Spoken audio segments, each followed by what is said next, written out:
I never imagined that moving into a peaceful suburban neighborhood would turn into an all-out war over parking spots, but here we are. The first few days in Pine Grove Estates were just as I had hoped for: quiet, serene, friendly waves from neighbors, and that much-needed sense of peace.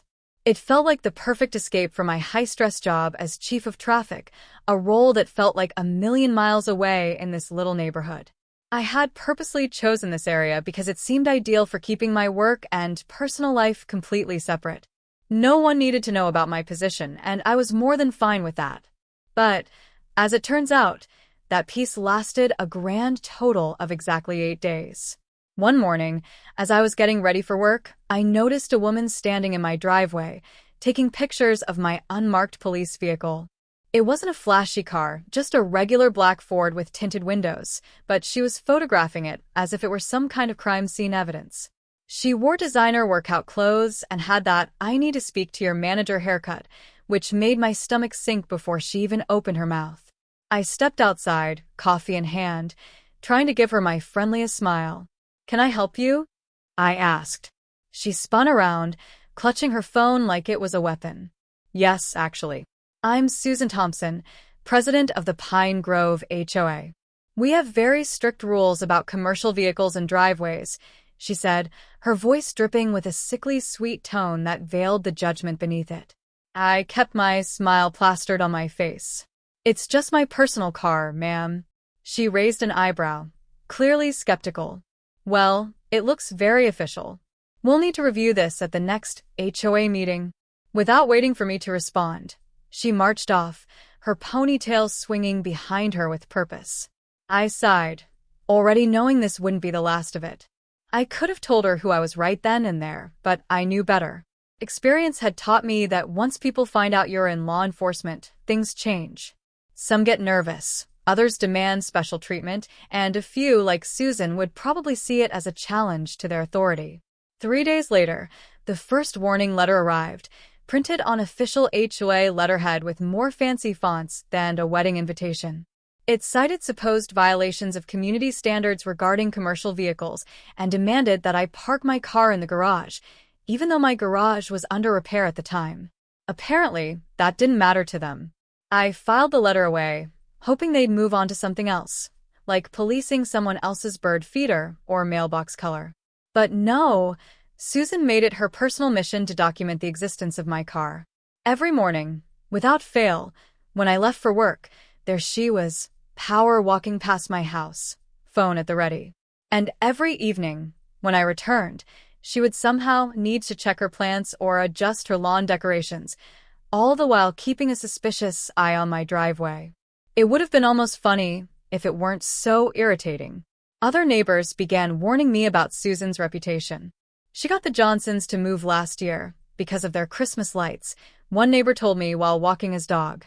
"And don't even get me started on what she did to the family with the basketball hoop," another whispered during a community barbecue. It seemed Susan had a history of driving out anyone who didn't fit her vision of a perfect suburban life. The letters kept coming, each one more strongly worded than the last, now complete with photos and detailed documentation of my car from every angle, complete with helpful arrows pointing out the tinted windows and official-looking antenna. The final notice threatened to call the authorities if I didn't comply. The irony was almost too much to handle. I tried being reasonable. I attended an HOA meeting where Susan presented a new proposal for stricter parking regulations. I sat quietly in the back, watching her point to pictures of my car on a presentation board, describing it as a suspicious vehicle that could hurt property values. The other residents squirmed in their seats, but no one dared to challenge her. Things escalated further when Susan began filming me leaving for work. One morning, she actually followed me to the end of the street in her luxury SUV, narrating everything into her phone as if she were filming a documentary about neighborhood crime. I could have ended it all right there by showing her my badge or calling in a favor at the station, but something inside me wanted to see just how far she would take this. I didn't have to wait long to find out. That afternoon, I came home to find a tow truck driver examining my car. Susan was standing nearby, arms crossed, wearing the smuggest smile I'd ever seen. The driver, clearly uncomfortable, explained that the HOA had reported an unauthorized vehicle. I calmly showed him my registration and ownership papers. He quickly apologized and fled the scene, leaving Susan standing there, furious. "This isn't over," she shouted after me as I headed inside. "We have ways of dealing with people who don't follow the rules." I just waved and closed my door, wondering how long it would take for her to make good on that threat. Based on the look in her eyes, I had a feeling I was about to find out exactly what an angry HOA president was capable of. Little did she know, she was about to learn just what kind of person she was messing with. After the tow truck incident, Susan took her surveillance to a whole new level. She set up a lawn chair right in her front yard, not even bothering to hide the fact that she was watching me. She was watching my house so closely, it felt like every time I stepped outside, I could hear her furiously typing on her phone, likely documenting every move I made for her growing HOA files. The neighbors had even started calling it Spot Karen's command center, although they were careful not to do so when she could hear them. Then, one morning, Susan nearly fell out of her lawn chair when a patrol car pulled up in front of my house. What she didn't know, though, was that it was just Officer Martinez, dropping off some paperwork I'd forgotten at the station. I watched through the window as she rushed over to him, gesturing wildly at my car. Martinez, who knew exactly who I was, kept a straight face and nodded politely before driving away. Later, he told me that Susan had delivered a 20-minute speech about suspicious vehicles and the supposed decline in property values. The next HOA meeting was a whole new level of absurd. Susan had prepared an entire PowerPoint presentation titled "Protecting Our Community Values." Half of the slides were photos of my car taken from every angle, complete with red circles highlighting the tinted windows and what she called government-grade wheels. She even included graphs showing an imaginary drop in property values since I had moved in. I sat in the back of the room, sipping my coffee, completely amazed at the effort she'd put into this bizarre crusade. "We cannot allow unauthorized law enforcement vehicles in our community," she declared, pacing in front of her presentation like a lawyer making a closing argument. "What's next? Fire trucks? Ambulances? Where does it end?" A few people shifted uncomfortably in their seats, while others tried to suppress their smirks. My next-door neighbor, Tom, actually had to fake a coughing fit to cover his laughter. That's when Susan unveiled her master plan. She wanted to pass a new HOA rule that would require all vehicles to be pre-approved by the board, meaning her. She'd already hired a parking enforcement specialist to patrol the neighborhood. What she didn't mention was that 3 different towing companies had already refused to work with her after checking my vehicle's registration. During the question period, someone asked her what actually defined a suspicious vehicle. Susan didn't hesitate. She pointed straight at my car in her photos and said, "Black paint, tinted windows, official-looking antennas, clearly some kind of unmarked police car." Which means the owner is either impersonating law enforcement or bringing their work home. Both are unacceptable in our community. The irony in that moment could have been sliced with a knife. The vote on her new parking rule was scheduled for the next meeting, which gave her 2 weeks to build support. So, she started going door to door, showing neighbors her evidence and warning them about the dangers of uncontrolled parking. Most people just nodded politely and shut the door, then called me to apologize for her behavior. But things took an interesting turn when she tried to get my car ticketed. I watched from my home office as she flagged down passing patrol cars 3 days in a row. Each time, the officers would check something on their computers and drive away, while Susan grew more and more frustrated. I knew they were seeing my name come up as the owner, but she just couldn't understand why no one would write me a ticket. Then came the turning point. One Saturday, I was washing my car when Susan marched up my driveway, phone in hand, recording everything. She demanded to see my vehicle registration. I politely declined. She then insisted she had the authority as HOA president to inspect my car. I declined again. That's when she got right in my face, declaring that she had dealt with people like me before and knew exactly how to handle troublemakers. "Ma'am," I said calmly, still holding my sponge, "you need to step back and leave my property." She didn't move.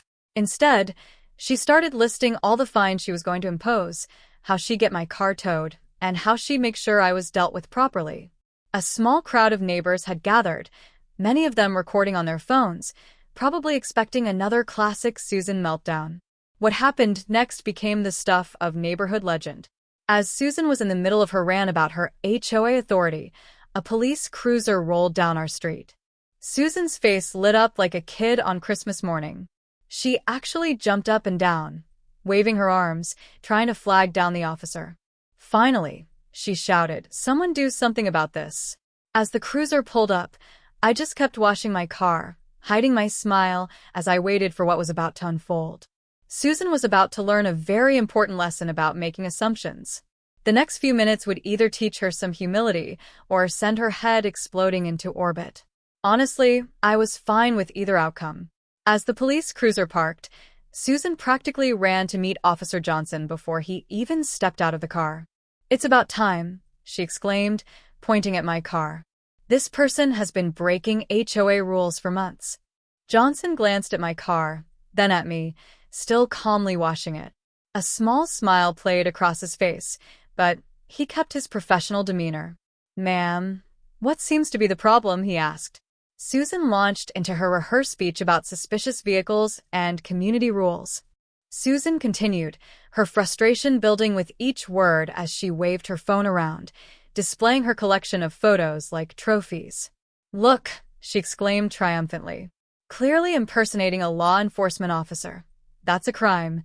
Officer Johnson listened patiently, occasionally glancing at me. I gave him a slight nod, silently signaling that he could put an end to this charade. "Ma'am," he finally said when Susan paused for breath. "I should probably mention something." But Susan wasn't done. "Yes, mention it in your report when you arrest them," she retorted, waving her phone in the air. "Good morning, Chief Wilson," Johnson said loudly, giving me a respectful nod. "Everything all right here?" The silence that followed was almost poetic. Susan's mouth dropped open, and her phone nearly slipped from her hand. She looked at Johnson, then at me, then back at Johnson. "Chief Wilson," she stammered, clearly flustered. I finally put down my sponge and pulled out my badge. "Chief of Traffic, actually," I said calmly. "I was hoping we could handle this neighbor to neighbor, but since you've called one of my officers..." Susan's face went through a whole spectrum of colors, finally settling on a deep red, usually reserved for fire trucks. The neighbors who had gathered, watching in silence up until that point, couldn't hold back anymore. They burst into laughter. Someone started clapping, and before long, others joined in. Tom, my next-door neighbor, was practically crying with joy. 3 months, he called out. "We've been waiting 3 months for this moment." Susan looked around, now fully aware that she had an audience for her public humiliation. But why didn't you say anything?" she sputtered. "You let me make all those complaints?" I shrugged casually. "You seemed so passionate about parking enforcement. I didn't want to interrupt your hobby." Officer Johnson was doing his best to maintain his professional composure, but even he couldn't hide the amusement in his eyes. "Chief Wilson is actually the reason we have such good traffic management in this district," he explained, his tone almost mocking. "Those property values you're so concerned about? They're up because of the work she does." Susan's righteous anger deflated instantly, like a punctured balloon. She opened her mouth several times, but no words came out. Finally, she just turned and speed-walked back to her house, her designer workout clothes no longer looking quite so intimidating. As she reached her driveway, she nearly collided with 2 other HOA board members who had come to investigate the commotion. The following week, the emergency HOA meeting had an entirely different tone. Susan's parking proposal was swiftly rejected, unanimously. More importantly, the board voted to review all of Susan's previous complaints and actions. It turned out that my car wasn't the only thing she had been overly zealous about. By the end of the meeting, Susan had voluntarily resigned from her position. Things in the neighborhood changed after that. People started talking to one another more, actually spending time in their front yards instead of just lurking around, taking pictures of other people's property. Someone even organized a block party, and to everyone's surprise, Susan showed up. She kept to the edges of the crowd, but she came. The best part? A month later, Susan got a speeding ticket. When she came to contest it at the traffic department, guess who was sitting behind the desk? The look on her face when she saw me was priceless. I handled her ticket professionally and fairly, of course, and she paid her fine without a word.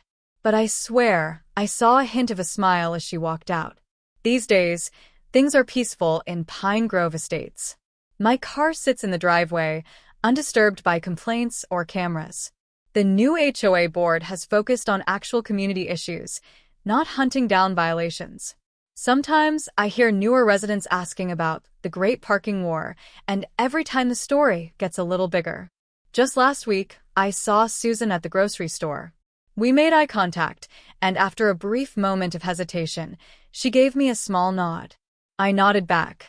It wasn't exactly friendship, but it was something. Maybe a silent acknowledgement that some of the biggest lessons in life come from our most embarrassing moments. As for my job, well, most of my neighbors know what I do by now, but they treat me just like anyone else. Although I have noticed that people tend to drive a little more carefully on our street these days. And as for those property values Susan was so worried about, they're doing just fine. It turns out, good neighbors are worth more than perfect parking spots.